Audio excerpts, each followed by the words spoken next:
Firman Tuhan hari ke-139 tahun 2024, Kitab Amsal pasal 19 ayat 21. Perikop, Tuhan menentukan segalanya setiap rancangan yang dibuat oleh manusia. Kita semua dan Tuhan rancangan firman Tuhan pada hari ini, yaitu hari yang ke-139 tahun 2024, yang diambil dari Amsal pasal yang ke-19 sampai 21 dengan perikop Tuhan Allah menentukan segalanya. Nah, sebagai ayat inti daripada pasal 19 ayat 21 ialah banyaklah rancangan di hati manusia, tetapi keputusan Tuhanlah yang terlaksana. Sekali lagi, banyaklah rancangan di hati manusia, tetapi keputusan Tuhanlah yang terlaksana. Inilah firman Tuhan pada pagi hari ini yang diambil dari kitab Amsal. Sebelum kita masuk dalam ayat tersebut, kita mencoba dulu melihat apa sebabnya Amsal menulis seperti ini. Seperti kita ketahui, Amsal ini adalah Raja Salomo. Ya. Nah, siapakah Raja Salomo? Raja Salomo adalah anak Daud yang nomor 4 dari istrinya Bathsheba. Ya. Jadi ada 4 anak Daud dari istri Bathsheba, yaitu Simea, Sobab, Nathan, keempat Salomo. Nah, kemudian dalam bukunya adalah suatu kumpulan ajaran tentang cara hidup yang baik. Inilah petuah-petuah dari Salomo. Jadi, suatu kumpulan ajaran tentang cara hidup yang baik. Ajaran-ajaran itu diungkapkan dalam bentuk petuah atau peribahasa, ya. Dan kebanyakan diantaranya menyangkut persoalan-persoalan yang timbul dalam kehidupan sehari-hari. Jadi sangat dibutuhkan dalam kehidupan sehari-hari. Sesuai dengan pengalaman beliau sebagai raja yang paling terkenal, ya, dan paling terbijak, baik pada masa lalu dan juga masa yang akan datang. Tidak ada lagi raja melebihi dari Raja Salomo, ya. Nah, dan Raja Salomo menulis buku itu dengan kerangka berpikir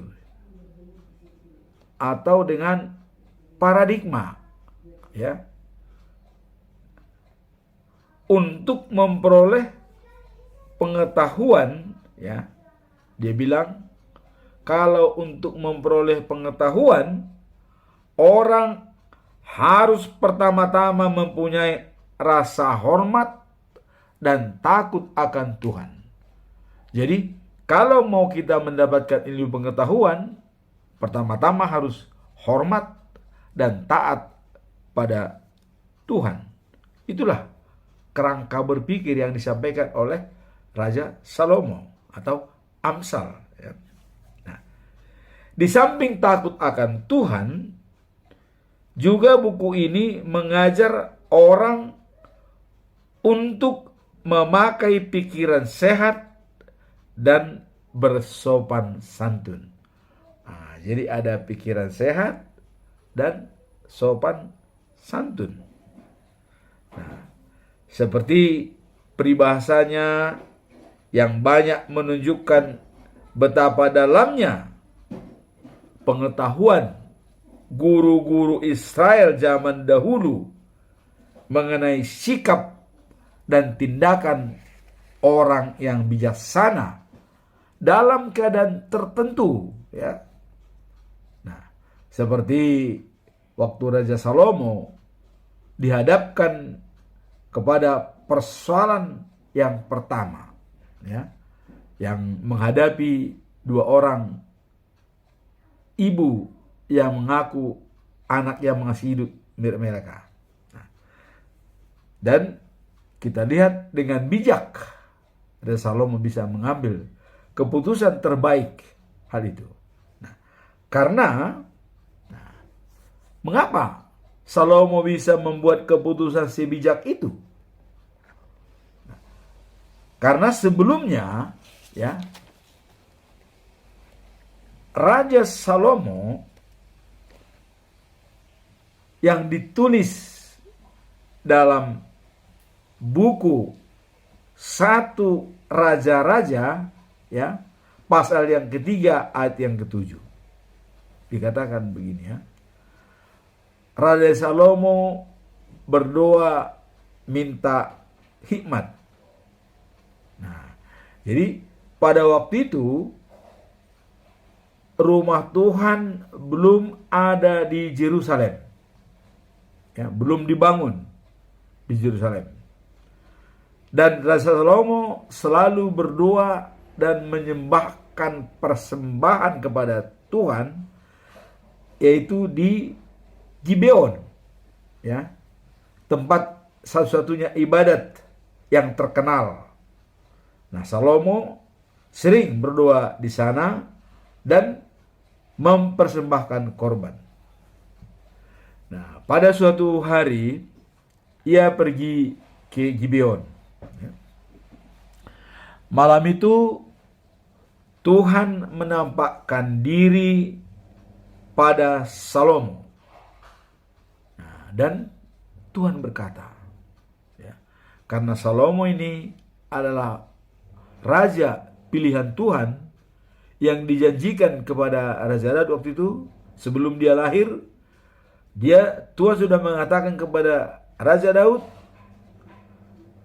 dari anak kandunglah menduduki tahta kerajaan. Sebelum Raja Salomo lahir, Tuhan sudah mengatakan. Nah, maka Tuhan selalu akan membimbing Raja Salomo. Dan Raja Salomo pun menurut. Artinya dia sebelum diminta oleh Tuhan, dia sudah pergi. Nah, ini seperti dia berdoa ke Gibeon, ya. Dan dia ada di sana. Kemudian dia pada suatu malam, ya, Salomo tidur, ya, dan dia bermimpi, ya. Nah, Tuhan menampakkan diri pada Raja Salomo dan berkata dalam mimpinya, ya, Salomo, mintalah apa yang kau inginkan, itu akan kuberikan kepadamu. Wow, bukan main, ya. Jadi diberikan kebebasan kepada Raja Salomo untuk meminta kepada Tuhan apa? Dia bisa saja minta harta, minta kekayaan, minta supaya musuhku semua mengalah, minta ini, minta itu, dan banyak permintaan. Bisa saja kalau dia mau. Tetapi Raja Salomo sangat bijak. Apa yang diminta oleh Raja Salomo? Ya. Tuhan. Nah, dia tetap mengatakan Tuhan, ya, engkau sudah menunjukkan bahwa engkau sangat mengasihi ayahku Daud. Wah, jadi dia pakai tameng ayahnya, ya, karena dia adalah keturunan Daud. Engkau sangat mengasihi ayahku Daud. Nah, jadi Raja Salomo mengatakan seperti itu. Nah, sebagai hambamu itu, ia baik, jujur, serta setia kepadamu. Wah, kenapa dikatakan ia baik dan jujur? Kita tahu dalam perikop yang lalu, Raja Daud mengatakan apa? Kemurahan dan kebijakan ada pada diri saya seumur hidup saya. Itu pernyataan daripada Daud. Kemudian yang dikatakan lagi yang kedua pernyataannya adalah, saya akan berada di rumah Tuhan sepanjang masa.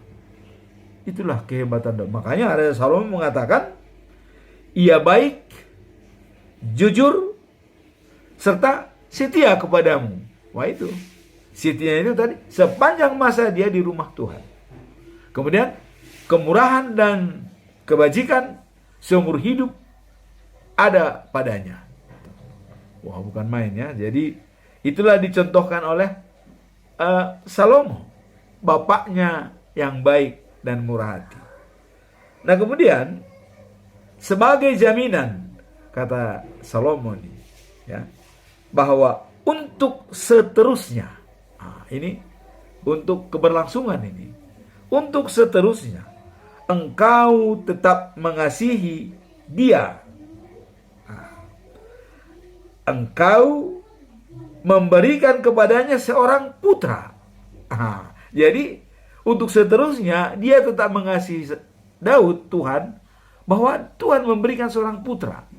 Yaitulah Raja Salomo. Nah, yang sekarang memerintah menggantikan dia. Jadi kau tetap mengasihi dia, sebab kau berikan seorang putra untuk memerintah menggantikan dia. Jadi ini dialog yang sangat-sangat persuasif dari Raja Salomo kepada Tuhan. Baru dia meminta. Ya. Bukan langsung dia minta, dia pakai kiasan dulu, pakai artinya yang enak didengar cara meminta. Apa dia bilang? Ya Tuhan, Allahku, Engkau mengangkat aku menjadi raja, menggantikan ayahku Daud. Tentu dia menyampaikan, sebab yang mau dipertanggungjawabkan itu adalah karena pilihan Tuhan. Dia mau menyampaikan hal itu. Sehingga, dikatakan, meskipun aku masih sangat muda, katanya. Nah, mungkin umurnya waktu itu masih di bawah 20 tahun ya. Aku masih sangat muda, ya. Dan tidak tahu bagaimana caranya memerintah. Jadi dia merendah. Maka dan aku berada di tengah-tengah bangsa yang telah kau pilih menjadi umatmu. Jadi ini semua dikembalikan kepada Tuhan ya. Jadi dia adalah atas pilihan Tuhan. Kemudian memimpin umat pilihan Tuhan. Nah tentu ya harus apa yang harus diminta kepada Tuhan. Ya. Umat pilihan Tuhan, dia juga pilihan Tuhan sebagai raja. Apa yang akan diminta?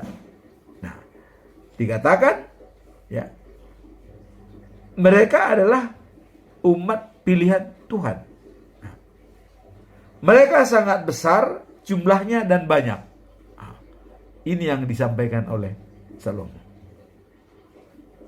Sebab itu baru dia meminta, Tuhan, berikanlah kiranya kepadaku kebijaksanaan untuk memerintah umatmu ini ya, dengan adil dan untuk dapat membedakan mana yang baik dan mana yang jahat. Kalau tidak demikian, mana mungkin aku bisa memerintah umat yang besar ini. Nah, permintaan dia. Jadi permintaannya sangat fundamental, foundational prinsip ya.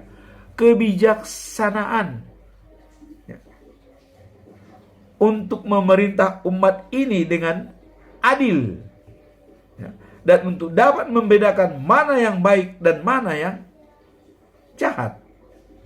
Kalau tidak, mana mungkin saya memerintah sebesar itu. Wah, inilah yang sangat menyenangkan hati Tuhan.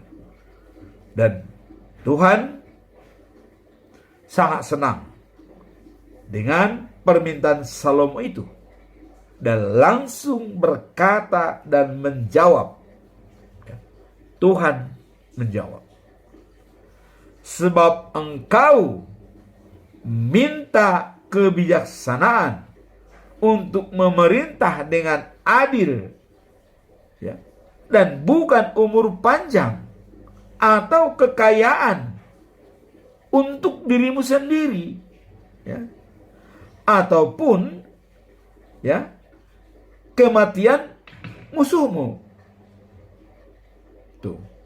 Maka permohonan itu ku penuhi. Jadi karena dia tidak minta kekayaan, tidak meminta umur panjang, tidak meminta supaya bisa mengalahkan musuh-musuhnya, tapi kebijaksanaan untuk bisa membedakan mana yang baik dan mana yang jahat, dan dia bisa secara adil.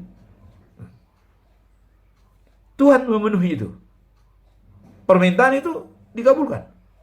Dan kemudian di samping permintaan itu dikabulkan, Tuhan berkata lagi, aku akan menjadikan engkau lebih bijaksana dan lebih berpengetahuan dari siapapun juga, baik pada masa lalu maupun masa yang akan datang. Inilah hebatnya. Nah, jadi kembali lagi kepada perikop tadi, karena Salomo melihat banyak kerancangan di hati manusia, tetapi keputusanmu lah, keputusan Tuhan lah yang terlaksana. Ya seperti ini. Dia minta kebijaksanaan untuk keadilan, untuk memerintah.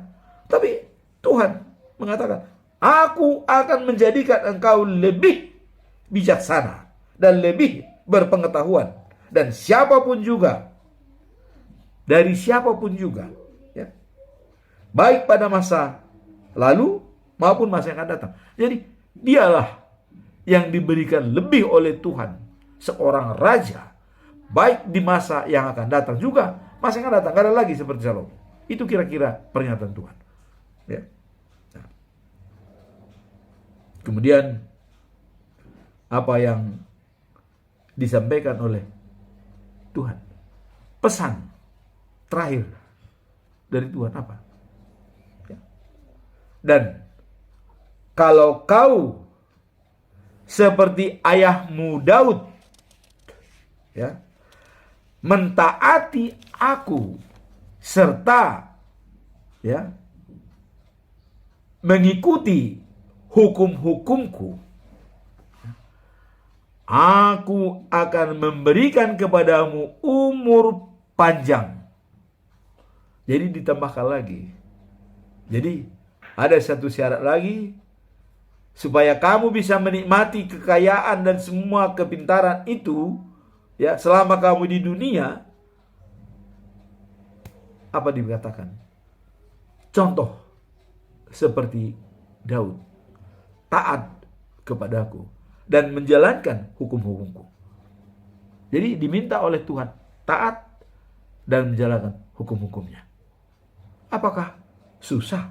Toh sudah ada, ya, sudah ada. Nah, disinilah maka dengan bijaknya Salomo, Maka dia dicoba. Waktu mengadili, dua orang ibu ya sama-sama punya anak bayi. Ya. Nah, kalau kita lihat dalam pengambil tindakan, seorang ibu melahirkan seorang anak, dia tidur bersama anaknya. Satu lagi ibu juga melahirkan seorang, tidur bersama anaknya. Mereka sama-sama serumah tidur. Nah kemudian yang satu, karena dia mungkin anaknya tidur, anaknya ditindih sehingga mati. Nah yang satu lagi anaknya hidup. Kemudian datanglah anak yang ibu yang anaknya meninggal, ditukarlah anak yang masih hidup. Diambil anak itu waktu tengah malam. Nah kemudian anaknya yang mati dibikin di pangkuan ibu yang satu. Nah, waktu pagi-pagi, ibu yang anaknya mati, yang dipindahkan itu, dia merasa, wah, lu ini bukan anak saya, ini anakmu, itu anakku. Karena bagaimanapun naluri ibu tahu dia melahirkan seorang anak, bayi. Ini anakku, ini anakmu. Oh enggak, itu anakmu. Anakmu yang meninggal, anakku yang hidup. Kata yang menukar ini. Pergilah mereka ke Raja Salomo. Ya. Nah, Raja Salomo tadi sudah meminta kebijakan untuk bisa berbuat adil, ya, dan mana yang jahat, mana yang baik. Datanglah kedua ibu ini ke Raja Salomo, sehingga mereka merebut anak tersebut. Karena tidak mau mengalah, akhirnya Raja Salomo, udah, kalau begitu gini aja, ambil pedang, katanya kepada pegawai, kita bagi dua anak ini, sebelah buat ibu, sebelah buat ibu. Itu keputusan saya. Ditanya, apakah setuju? Nah, ibu yang bukan melahirkan setuju. Karena dia memang bukan anak dia. Karena mungkin ya supaya dua-duanya mati. Ini juga mati. Ini ada perasaan iri. Tapi yang punya anak yang sebenarnya, dia sangat sayang. Saya tidak setuju. Serahkanlah anak itu kepada dia. Kalau memang itu yang terbaik, jangan dibunuh anak itu. Salomo, kaulah yang punya anak itu, ambil anakmu, pelihara dengan baik. Bijak kan? Selesai. Itulah dikatakan yang namanya bijak. Raja Salomo meminta kepada Tuhan. Kembali kita kepada perikop pada hari ini, ya, yaitu